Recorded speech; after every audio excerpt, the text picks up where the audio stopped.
Halo guys, apa kabar kalian semua? Mimin di sini bakal melanjutkan alur cerita Sword Star.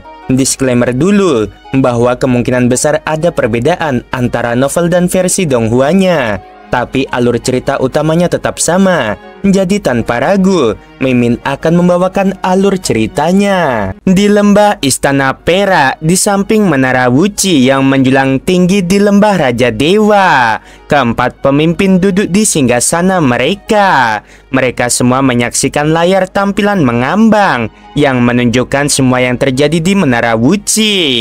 Dia dengan mudah melewati level ketiga, kata kabut hitam itu. Menurut pendapatku, tekadnya pasti berada pada level dewa sejati ruang hampa. Jika dia melewati level ketiga dengan mudah, tekadnya berada pada level seperti itu. Tetapi dia hanya seorang ahli hukum. Dia memang sangat luar biasa.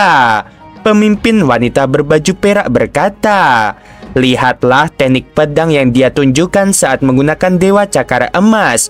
Itu sungguh luar biasa. Setidaknya berada pada level dewa sejati dasar. Teknik tubuh, teknik pedang, dan tekad. Dia luar biasa dalam segala aspek. Dia jelas terkuat yang pernah kulihat sejak aku menjadi seorang pemimpin. Kuharap dia bisa mencapai puncak Menara Wuci. Jika dia bisa, maka kita akhirnya akan memenuhi harapan yang mulia Raja Dewa." Tiga pemimpin lainnya terdiam. Harapan Raja Dewa semua menatap layar yang menampilkan pemandangan di lantai 4 Menara Wuci.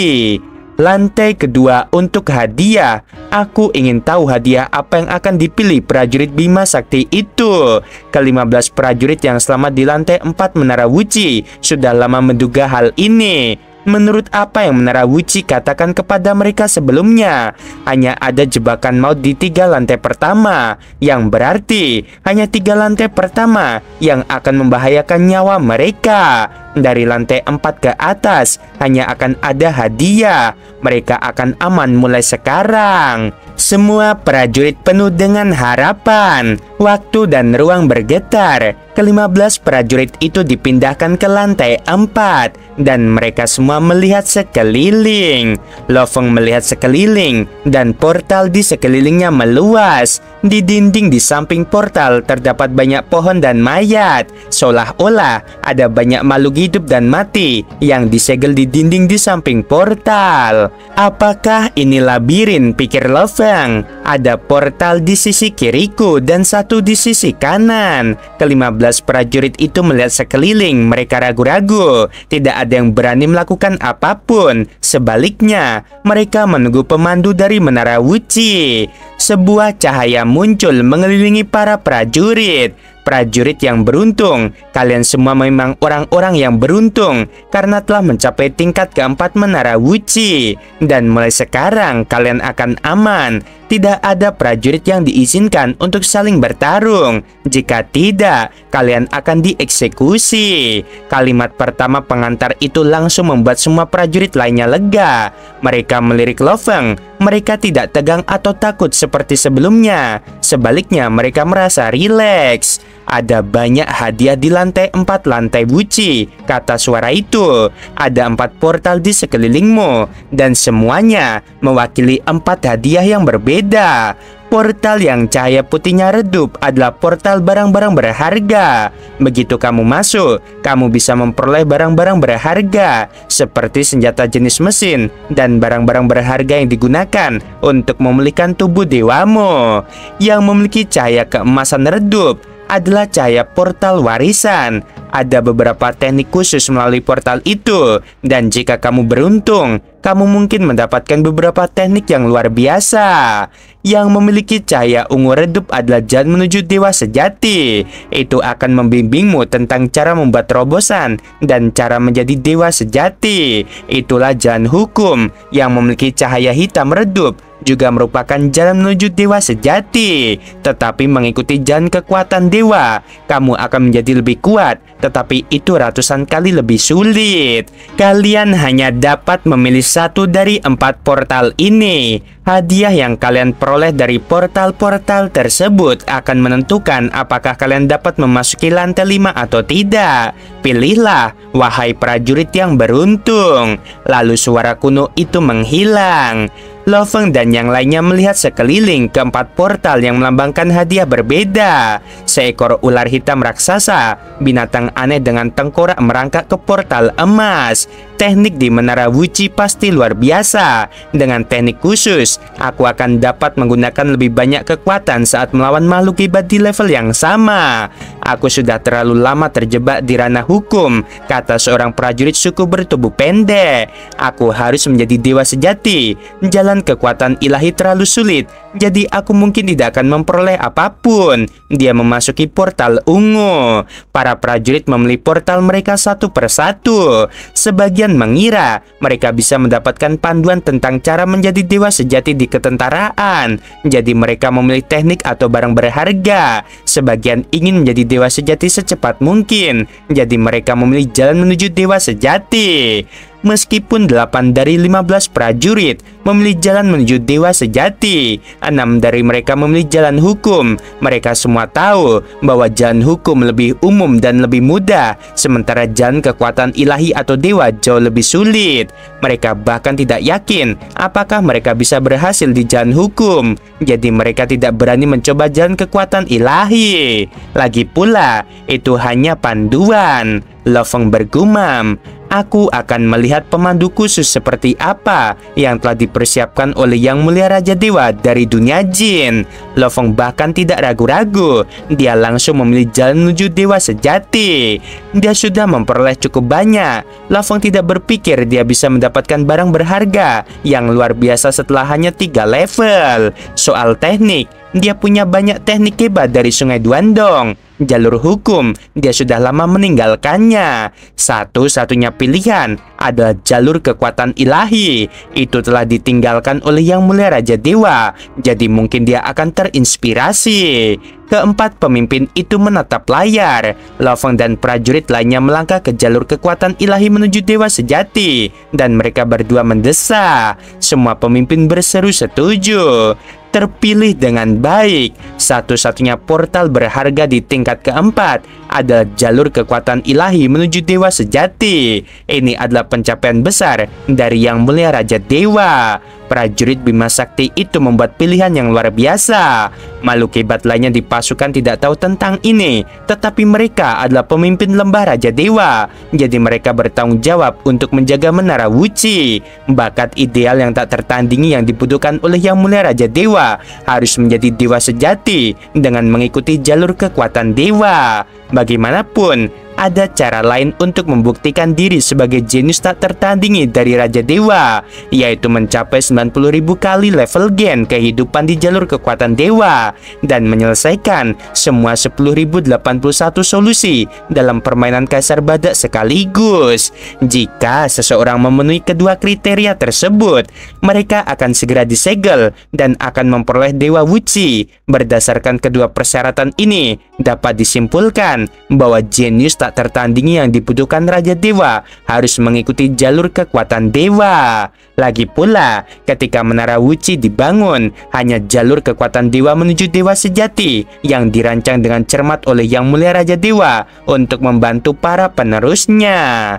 Lo Feng berjalan melewati lorong. Di dinding di kedua sisi, banyak mayat dan benda disegel, seolah-olah itu adalah spesimen yang dipajang.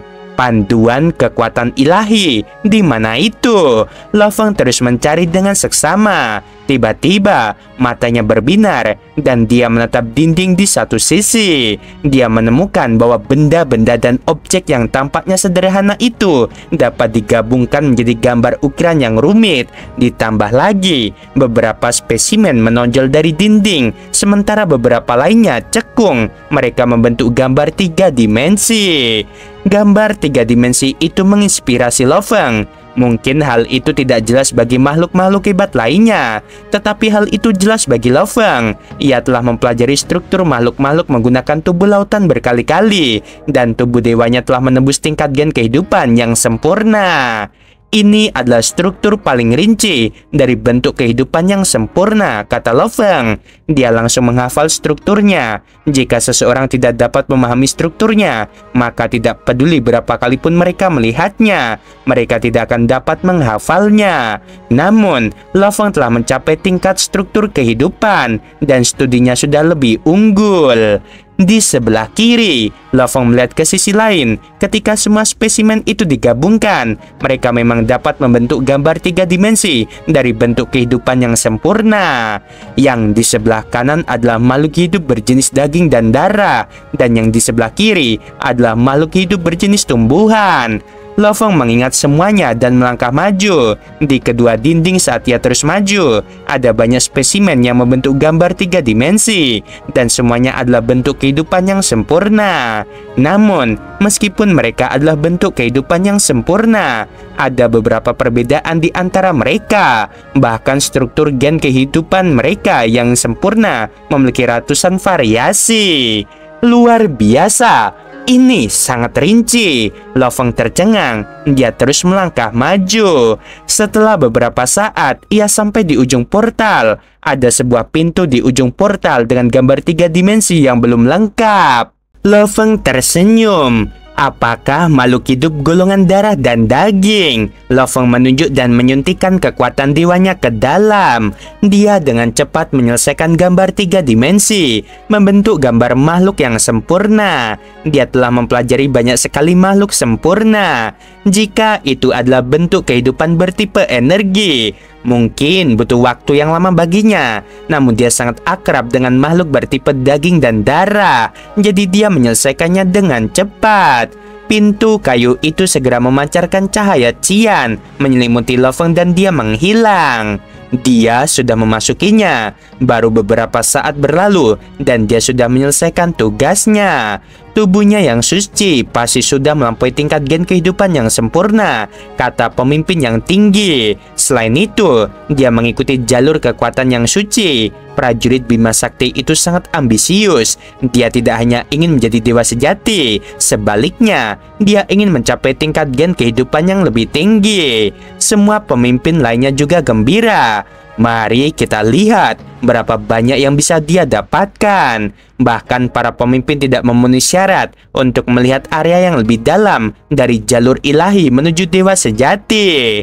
Menara Wuci menyimpan beberapa rahasia besar. Keempat pemimpin dapat memeriksanya, tetapi mereka hanya dapat memeriksa sebagian saja. Adapun beberapa area khusus seperti lantai 8 atau 9, mereka bahkan tidak dapat mengintip. Mereka juga tidak dapat memeriksa area terdalam dari jalur kekuatan dewa. Itu berisi rahasia besar. Sangat sulit untuk menjadi dewa sejati, dan analisis bentuk kehidupan sangatlah rahasia. Lo Feng memiliki teknik yang diwarisi dari alam semesta asli, yaitu teknik akulah alam semesta. Mereka tidak dapat memeriksa dengan jelas bentuk kehidupan tertentu yang kuat, dan mereka pasti tidak dapat mendeteksi setetes darah dewa di sayap sawu.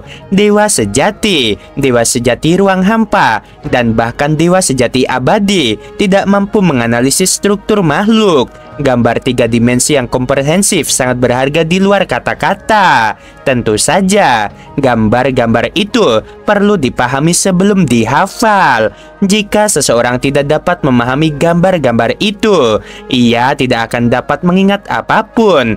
Gambar-gambar makhluk itu hanyalah bantuan. Akan tetapi, tidak ada kekuatan dari peradaban kuno yang bersedia membagikannya. Bahkan Sungai Duandong. Waktu bergelombang, ruang bergetar. Di tengah denyut kekuatan ilahi yang menembus batas semesta, Lo Feng muncul di sebuah tempat yang belum pernah ia lihat sebelumnya. Ia berdiri, terdiam sejenak, menatap sekeliling lorong luas yang membentang bagai urat nadi para dewa. Dinding-dindingnya tampak akrab, penuh dengan spesimen dan diagram kehidupan yang melayang tenang. Namun kali ini, sesuatu mencengangkan hadir di depan matanya. Sebuah sungai selebar jutaan kilometer mengalir di tengah lorong. Tapi ini bukan air biasa. Sungai itu bersinar, bergelombang lembut dengan kilatan emas dan biru. Setiap tetesnya memancarkan aura kekuatan yang agung, seperti aliran darah alam semesta itu sendiri. Lo Feng mengerutkan dahi. Mengapa ada sungai? Ia mengulurkan kesadarannya. Dalam sekejap, ia memahami kebenaran sungai itu.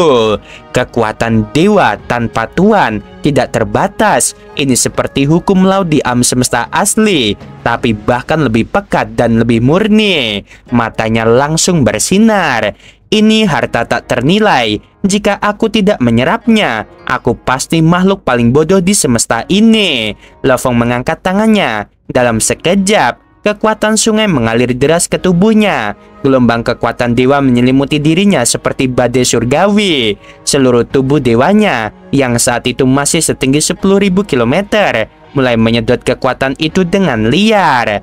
Bersamaan dengan itu, tubuh binatang bertanduk emas wujud alternatifnya juga menyerap kekuatan sungai dari sisi lain lorong. Keduanya menyerap dan memperbaiki kerusakan dalam tubuh ilahi mereka. Aku sudah mencapai 20.008 kali tingkat gen kehidupan, gumam Lo Feng. Tapi itu belum cukup. Aku belum menyentuh batas tubuh dewa sejati. Ia mengepalkan tangan. Tubuh dewa berkumpul kembali. Tubuh Lo Feng hancur, berubah menjadi partikel kekuatan dewa murni yang bersinar seperti bintang-bintang. Dalam kehancuran itu, kehidupan baru mulai terbentuk. Setiap atomnya dirajut ulang, setiap elemen kehidupan dibentuk kembali, sempurna dan kokoh. Dari serpihan kekuatan itu, tubuh ilahi yang baru mulai terbangun. Sementara itu, matanya menatap dinding lorong. Ratusan diagram kehidupan berputar seperti bintang-bintang holografik di dinding. Masing-masing merupakan cetak biru bentuk kehidupan di alam semesta. Golongan darah dan daging, batu, energi, logam, dan tumbuhan. Lo Feng berdiri di tengah sungai kekuatan dewa, menatap setiap diagram. Diagram 3 dimensi itu berkilauan, menggambarkan susunan kehidupan dengan detail yang luar biasa. Masing-masing memancarkan aura misterius. Yang ini tingkat gen 15.000 kali, ini 18.000 kali, dan yang di sana 30.000 kali. Ia menghela nafas. Aku akan mulai dari yang paling kupahami, yaitu darah dan daging. Hari berganti minggu, minggu menjadi bulan. Lo Feng berdiri diam seperti patung ilahi yang menyatu dengan sungai suci, menatap diagram satu persatu. Sementara itu, samudera terpencil yang tak berujung, salah satu kesadaran yang berwujud besar di alam semesta asli, meneliti ribuan sampel dewa sejati. Binatang bertanduk emas di sisi lain berada di ruang pelatihan waktu 10.000 kali percepatan, terus-menerus menjalankan eksperimen. Kombinasi 3 wujudku, belajar, menganalisis, dan menyerap, semua menuju satu titik, yaitu pemahaman total.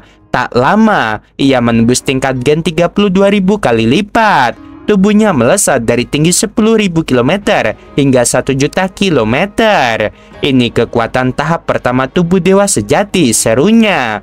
Namun ia tahu ini baru permulaan. Di ujung sungai itu, sebuah pintu kayu kuno berdiri diam dan misterius. Di atasnya, sebuah diagram kehidupan melayang, tapi belum lengkap. Jenis darah dan daging lagi, pikir Lo Feng. Mungkin ini ujian. Jika yang masuk prajurit tipe logam, diagramnya pun akan berubah menjadi tipe logam. Dengan cepat, ia menyelesaikan diagram itu. Cahaya cian langsung menyelimuti tubuhnya, membawanya menembus batas menuju wilayah lebih dalam. Lorong baru terbuka, sungai telah menghilang. Dinding-dindingnya kini menampilkan diagram yang jauh lebih rumit, lebih bercahaya, dan lebih berat. Lo Feng menatapnya dengan tajam. Fase pertama, tubuh dewa sempurna. Fase kedua, tingkat gen 10.000 hingga 30.000 kali. Dan fase ini ketiga, 30.000 ke atas. Ia menatap diagram pertama, namun kali ini ia terdiam. Ia tidak mengerti mengapa aku tidak bisa mengingat satupun detail, bahkan setelah menatapnya begitu lama. Karena ini bukan soal melihat, gumamnya. Ini soal memahami. Ia mengeraskan hatinya. Berdiri di sungai waktu yang tak mengalir, ia menatap satu diagram selama berbulan-bulan. Ribuan tahun berlalu dalam ruang pelatihan yang dipercepat waktu. Wujud-wujudnya bekerja tanpa henti. Setiap pemahaman baru membawa lonjakan 40.000 kali, 48.000 kali, 50.000 kali tingkat gen kehidupan. Namun setelah itu sunyi, tidak ada lagi terobosan. 1000 tahun ia mandek, tapi ia tak menyerah. Ini tempat paling suci untuk memahami kehidupan. Diagram-diagram ini lebih berharga dari seluruh galaksi. Jika aku keluar sekarang, semua yang belum ku mengerti akan lenyap, tak akan bisa ku ingat lagi. Akhirnya di tahun ke-4200 perjalanannya, Lo Feng berdiri di depan diagram terakhir. Ukurannya 3 kali lebih besar dari diagram sebelumnya. Bentuknya rumit, seperti kehidupan itu sendiri. Ia berdiri dan diam. 2000 tahun ia mematung di sana, hingga tiba-tiba ia tersenyum. Jadi ini kuncinya. Alisnya yang selama ini berkerut perlahan mengendur. Sorot matanya terang. Kesadarannya menyatu dengan pola kehidupan itu. Tubuh Lo Feng hancur lagi. Tapi kali ini bukan karena tekanan, melainkan karena pencerahan. Kekuatan dewa mengamuk dalam tubuhnya. Sungai energi melonjak masuk, membentuk tubuh baru yang begitu besar, begitu sempurna, hingga menyentuh langit-langit lorong. Tubuh ilahnya kini mencapai 100 juta kilometer. 60.000 kali gen, aku telah mencapainya. Tubuhnya meski sangat besar tetap lincah, cepat dan jauh lebih kuat dibanding sebelumnya. Ia mengecilkan tubuhnya, lalu berjalan menuju pintu kayu berikutnya. Diagram yang belum lengkap menanti, tapi kini Lo Feng tak lagi ragu. Dengan satu sentuhan, diagram itu tersusun. Cahaya Qian membawanya masuk ke wilayah berikutnya. Lorong berikutnya tidak memiliki diagram, tidak ada sungai, tidak ada spesimen, hanya kekosongan. Lo Feng menatapnya lama dan terdiam. Kekosongan. Setelah memahami segalanya, barulah seseorang siap menciptakan yang baru. Oke guys, sampai sini dulu. Sebelum video berakhir, Min mau bilang sungguh membagongkan. Terima kasih.